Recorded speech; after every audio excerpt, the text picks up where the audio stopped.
नमस्कार सर्व स्वामी भक्तांना. श्री स्वामी समर्थ. तुमचं स्वागत आहे माझ्या चॅनलमध्ये soul journey with Shri Swami Samarth. सगळ्यात पहिला जो संदेश आहे स्वामींचा तुमच्यासाठी तो हा आहे ना, की तुम्ही जे नामस्मरण करत आहात किंवा स्वामींची तुम्ही आत्ता जुडले आहात, तर तुमचं काय होतं आहे की तुम्ही कधी करता नामस्मरण किंवा कधी कधी विसरून जाता, किंवा स्वामींची तुम्ही खूप वेळेपासून भक्ती करत आहात तरीही तुमच्याकडून ते रेग्युलरली घडत नाही आहे. म्हणजे काय, तर रोज होत नाही आहे तुमच्याकडून नामस्मरण. तर हा स्ट्रॉंग मेसेज आहे की तुम्हाला एक स्पिरिच्युअल आणि प्रॅक्टिकल बॅलन्स आणायचा आहे. जसं आपल्याला वेळेवरती आपली कामं करायला लागतात, तसंच वेळेवरती तुम्हाला नामस्मरणाची एक वेळ ठरवायची आणि त्या वेळेवरती तुम्हाला स्वामींना वेळ द्यायचा आहे. हा स्ट्रॉंग मेसेज आहे.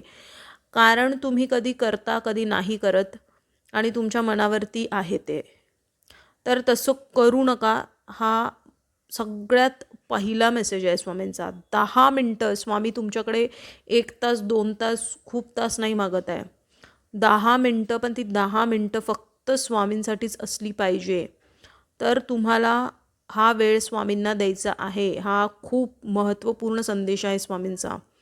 आणि जिथे कुठे काम करता, जिथे कुठे 3 वेळा न विसरता परिवार म्हणायचं, परिवारकडून पण असू शकतं हे. त्यानंतर मग बघा, जे मोठे आहेत तुम्हाला असं वाटतं की त्यांच्यामध्ये अहंकार खूप आहे, किंवा ते ज्या गोष्टी तुम्हाला सांगतात ते कधी कधी तुम्हाला पटत नाही, आणि कधी कधी तुमच्यातला अहंकारसुद्धा येतो आडे. तर तुम्हाला आता असं वाटतंय की हे सगळं कधी संपणार. कारण आहे ना, तुम्ही कधी कधी लोकांना खूप समजवायला जाता, पण समोरचा तर समजत नाही आणि वरतून तुम्हालाच दोषी ठरवलं जातं. आणि कुठे ना तुम्ही खूप कष्ट मेहनत घेत आहात, खूप अडचणी आहेत तुमच्या आयुष्यात. त्यामुळे तुमचं मनही कधी कधी दुखलं जातं आतून, आणि तुम्ही ना शांतीच्या शोधात आहात आता. तर कारण तुम्ही जी परिस्थिती आता बघत आहात ना आजूबाजूला, त्यातून तुम्ही कुठेतरी कंटाळले आहात आणि तुम्हाला असं वाटतं की शांतता कुठेच नाही आहे. म्हणजे तुम्हाला नामस्मरण करून सुद्धा असं वाटतं की शांतता नाही भेटत आहे तिथे पण. तर हे का होतं माहिती आहे? कारण तुम्ही जेव्हा नामस्मरण करता ना, तेव्हा तुम्ही खूप विचारात गुंतले जाता. आणि जेव्हा आपण नामस्मरण करताना, जेव्हा आपल्या मनात डोक्यात खूप विचार चालू असतात, तेव्हा जी शांती तुम्हाला पाहिजे आहे ती तुम्हाला कधीच प्राप्त नाही होणार. किंवा जर तुम्हाला असं वाटत असेल की स्वामी काहीतरी प्रचिती अनुभव देतील, तर ते कधीच प्राप्त नाही होणार. कारण का, तर तुम्ही जो वेळ देताय स्वामींना, त्यातून तुमचा वेळ हा जातोय विचारांमध्ये, आणि तुमच्या आजूबाजूला जे चाललंय त्याबद्दल विचार करण्यामध्ये. तर स्वामी तुम्हाला हे सांगत आहेत ना, की जेव्हा तुम्ही त्यांच्याशी जुळत आहात तेव्हा तुम्हाला इतर गोष्टींचा कुठलाही विचार करायचा नाही आहे. बघा, जेव्हा तुम्ही नामस्मरण करायला बसता किंवा चालता बोलता जरी तुम्ही करत असाल, तर नामस्मरण ह्यासाठी केलं जातं की तुमचे विचार हे शून्य शून्य होत जातात. आणि विचारांमध्ये मेन खूप फरक जाणवतो तुम्हाला. कमी कमी होत जातात, शांत होत जातं मन आपलं. तर जर तुम्हाला ती शांतता, किंवा जर तुमचं मन किंवा तुमची बुद्धी ही स्थिर नसेल किंवा अशांत वाटत असेल, तर ते नामस्मरण तुम्ही बरोबर करत नाही आहात. आणि तुम्हाला नामस्मरण हे जर खूप ताणतणाव आहे, खूप त्रास आहे, तर तुम्हाला रात्री झोपण्याच्या अगोदर 15 मिनटं तरी स्वामींना दिलीच पाहिजे, आणि डोळे मिटून. आणि त्यानंतर मग ही महत्त्वाची गोष्ट आहे, एकदा तुम्ही नामस्मरण करायला बसलात रात्रीचं 15 मिनटं झोपण्याच्या अगोदर, त्यानंतर मग पुन्हा मोबाईलमध्ये काहीही बघायचं नाही आहे. कारण बघा, रात्रीचा जो झोपण्याचा अगोदरचा जो वेळ असतो तो खूप महत्त्वाचा असतो. जे आपण बघतो, जे विचार घेऊन आपण झोपतो, त्याचा परिणाम आपल्या पूर्ण शरीरावरती होत असतो. जसं रात्री जे आपण खाल्लेलं असतं त्यावरती शरीर हे काम करत असतं, तसंच विचार हे आपल्या बुद्धीवरती आणि मनासाठी काम करत असतात. तर म्हणून रात्रीच्या झोपण्याच्या अगोदरची अर्धा तास ही तुम्हाला मेडिटेशन, ध्यानधारणा, नामस्मरण करून झोपायचं आहे, जेणेकरून तुम्हाला लाईफमध्ये जी शांतता, जी आतून तुम्हाला जी शांतता हवी आहे ती भेटायला सुरुवात होणार आहे.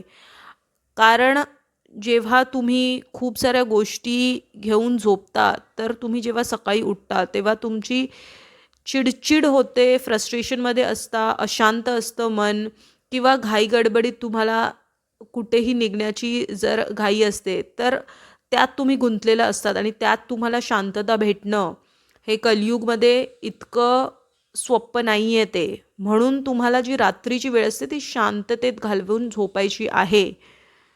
आणि जर तुम्हाला कधीच स्वामींचा अनुभव किंवा प्रचिती आलेली नाही आहे, तर बघा, ह्यात सगळ्यात मोठा वाटा तुमची भक्ती असते आणि तुमच्या आतमधलीच शक्ती असते. स्वामींना बाहेर शोधू नका. स्वामी तुमच्या आतच आहेत. ती शक्तीला जागवण्याची गरज आहे आणि ते कसं करू शकता तुम्ही?